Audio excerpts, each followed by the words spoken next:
नमस्कार, मैं डॉक्टर अजय भांबी और हम बताने जा रहे हैं कन्या राशि का 2024 का भविष्यफल। इस बार के भविष्यफल में विशेष बात यह है कि ये जो हमारा भविष्य है, वार्षिक भविष्य, ये आप चंद्र राशि से भी देख सकते हैं और अपनी जन्मकालिक लग्न से भी देख सकते हैं। यानी यदि आपका लग्न कन्या है और राशि भी कन्या है तो यह भविष्यफल आपके लिए बहुत माकूल है। अगर मान लीजिए आपकी राशि तो कन्या है लेकिन जो आपका लग्न है मेष है, तो आपको दोनों ही देखने पड़ेंगे। ये भी देखना पड़ेगा और मेष को देखना पड़ेगा। दोनों को मिलाने के बाद जो इसका आप जिस्ट निकालेंगे वो आपसे ये बहुत ही उपयुक्त मालूम पड़ेगा। ये एक नया प्रयोग है और जैसा कि आप हमको जानते हैं, हम हर समय कुछ ना कुछ नया करते रहते और हमको लगता है कि बदलाव तो होना चाहिए, एक साथ नहीं करना चाहिए। वैसे भी जब हम लोग कुंडली देखते हैं तो जो गोचर होता है उसको लग्न से भी और चंद्र लग्न से दोनों से देखते हैं। तो हमने कहा इस टेक्निक का यहाँ इस्तेमाल करना चाहिए।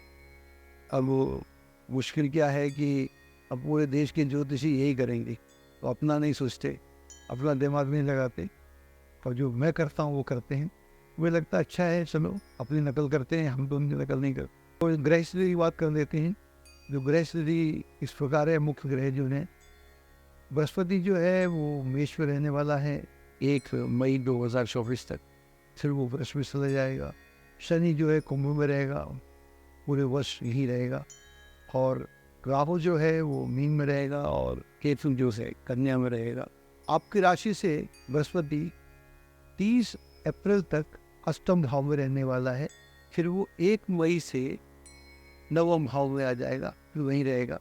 और जो आपकी राशि से शनि है वो छठे भाव में रहेगा, राहु सप्तम में और चंद्र और केतु चंद्र या लग्न के साथ कन्या में रहेगा। अब हम बात करते हैं जनवरी से लेकर अब के मध्य तक का समय आप में कैसा रहेगा। जो लोग ध्यान, योग या रिसर्च, अनुसंधान, इवन तंत्र आदि में संलग्न है सीरियसली, उनके लिए ये समय बहुत अच्छा है। और वो अपने भीतर से अगर कुछ खोजना चाह रहे हैं, किसी नए विषय पर काम करना चाह रहे हैं, तो उनके लिए इस दौरान में एक विशेष उपलब्धि हो सकती है। उसका फल तो हो सकता है एकदम से ना मिले, लेकिन आगे से उधर उसका फल भी मिलेगा। तो अगर आप ऐसे किसी भी कार्य से जुड़े हुए हैं, उस कार्य से अपने को जुदा नहीं करना चाहिए, आगे बढ़कर काम करना चाहिए। ये मैं बात कर रहा था आपके आध्यात्मिक जगत की या आपकी सीरियस वर्ल्ड की, जिसमें आप सीरियसली कुछ कर रहे हैं। जहाँ तक दुनियावी मामले हैं, नौकरी व्यवसाय की बात है, वहाँ पर स्थितियाँ मिक्स बनेंगी। कुछ कार्य तो बहुत अच्छा आसानी से बन जाएंगे और कुछ कार्य के बनने में दिक्कत होगी। अधिकारियों के साथ में भी ऐसे देखने को मिलेगा। मान लो 2 अधिकारी हैं तो एक के साथ नहीं बनेगी, दूसरे के साथ बन के रहेगी, तो एक खामखाता एक टसल सी बनी रहेगी। व्यवसाय में भी कुछ लोगों के साथ आपका काम चल रहा है, अच्छा चलता रहेगा, लेकिन कुछ लोगों के साथ उस तरह की स्थिति में ही रहेंगे, तो थोड़ा असुविधा रहेगी। और धन धान्य वाले मामलों में थोड़ी सावधानी बरतने की आवश्यकता है। और जहाँ पर भी पूंजी निवेश वाली सिचुएशन थी, उस पर तो विशेष सावधानी बरतना चाहिए। जोखिम उठाने से हानि हो सकती है, इस बात का अवश्य ध्यान रखें। और यह भी खासतौर से पूंजी निवेश संबंधी मामलों से जुड़े हुए मामले के बारे में हम बात कर रहे हैं। अगर कहीं पर आपको हस्ताक्षर करने हैं या फिर कमिटमेंट करना है, तो कमिटमेंट तब तक नहीं करना चाहिए जब तक आप इसके बारे में पूरी तरह से आपको जानकारी ना हो। अधकचरा ज्ञान देकर आगे नहीं बढ़ना चाहिए। थोड़ी अस्त व्यस्तता रहेगी, उससे अगर ऑर्गेनाइज करने का प्रयास करेंगे तो अच्छा रहेगा। जब समय खराब हो या नेगेटिव हो, तो अपने को विड्रॉ कर लेना चाहिए। जब आप विड्रॉ कर लेते हैं कछुए की तरह से, तो फिर उस वक्त कितने घन मारो कुछ नहीं होता। यह भी एक टेक्निक है बुरे समय से निकलने।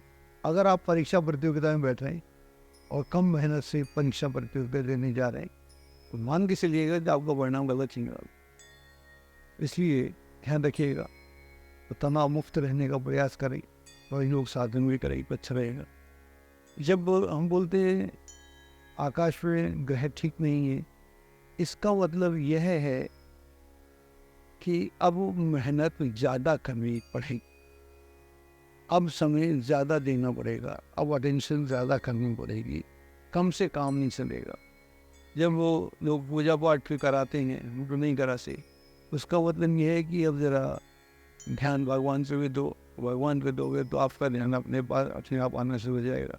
हम कोशिश करते हैं कि सीधा अगर आप पे ध्यान अपने आप आ जाए, तो वो अंदर भी भगवान बैठा हुआ है, परमात्मा बैठा हुआ है, तो अंदर के परमात्मा से आपका वास्ता हो जाएगा, तो वहाँ पर अपने आप रास्ते खुलने शुरू हो जाएंगे। तो एक वह मार्ग है, एक भीतर का मार्ग है। तो हम क्योंकि आध्यात्मिक खुद स्वयं हैं, कम इसे भीतर के मार्ग में ज़्यादा बेहतर रहता है। अगर कोई कोर्ट कचहरी का मामला चल रहा है तो उससे आपसे सहमति पीछे सुलझानी चाहिए, रिस्क लोगे से नुकसान हो सकता है। ये कुछ बातें हैं जहाँ जहाँ आप कमज़ोर पड़ते हैं, आपको मालूम होता है, वहाँ पर अपनी कमज़ोरी को महसूस करना चाहिए, एक्सेप्ट करना चाहिए कि मैं कमज़ोर हूँ और यहाँ मुझे कौन सी टेक्निक से निकलना चाहिए। ज़बरदस्ती करने से बात नहीं बनती।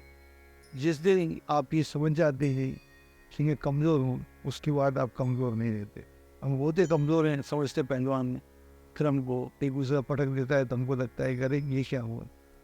तो एक्सेप्टेंस ग्रेसफुली, मुझे जैसे मालूम पड़ा मैं अज्ञानी हूँ, उसी से मेरे ज्ञान की यात्रा शुरू हुई, मैंने कहीं पढ़ा।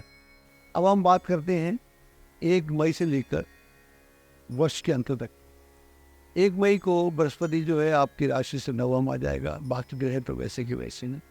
जैसे ही बृहस्पति बदलेगा तो आप महसूस करेंगे कि स्थितियाँ एकदम सी पलटने लगी, और जो पहले अब साथ थे, दिक्कत थी, मुश्किलें थी, उनसे आपको राहत प्राप्त होने लगी और आपका मनोबल भी बढ़ने लगा।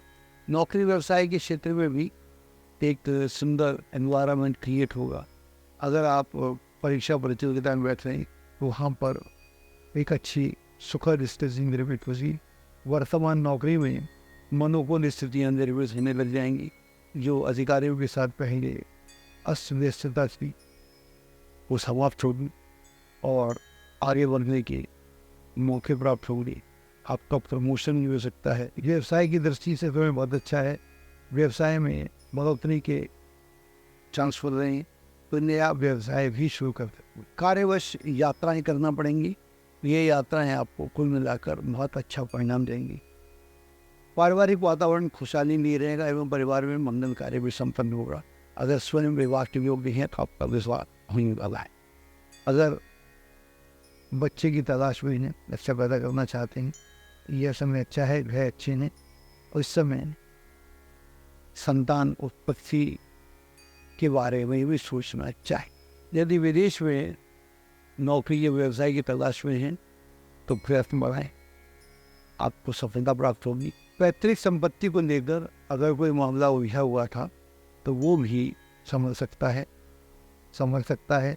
उसमें जो भी प्रयत्न की आवश्यकता है उसे अब अवश्य करना चाहिए। जो लोग लेखन, साहित्य, कला, संगीत, सिनेमा आदि से संबंधित हैं वे अपनी प्रतिभा बल पर आगे बढ़ने में पूर्ण तरह से सफल होंगे। मिलाकर ये वर्ष थोड़ा सा शुरुआत में दिक्कत देने वाला है, लेकिन जैसे जैसे समय बदलेगा वो दिक्कतें भी कम होगी, आपका आत्मविश्वास बढ़ेगा और स्थितियाँ भी आपके पक्ष में आ जाएंगी। यह जो राशि का प्रयोग है, राशि और लग्न के साथ भविष्य कथन करने का, ये हमारा अनूठा प्रयोग है और हम उम्मीद करते हैं आपको परिणाम भी बहुत अच्छे मिलेंगे और आपको मजा भी आएगा। एस्ट्रोलॉजी की सटीक जानकारी के लिए विश्वविख्यात एस्ट्रोलॉजर अजय भांबी के YouTube चैनल ABC चैनल को सब्सक्राइब, लाइक और शेयर करें। लेटेस्ट अपडेट के लिए बेल के बटन पर जरूर क्लिक करें।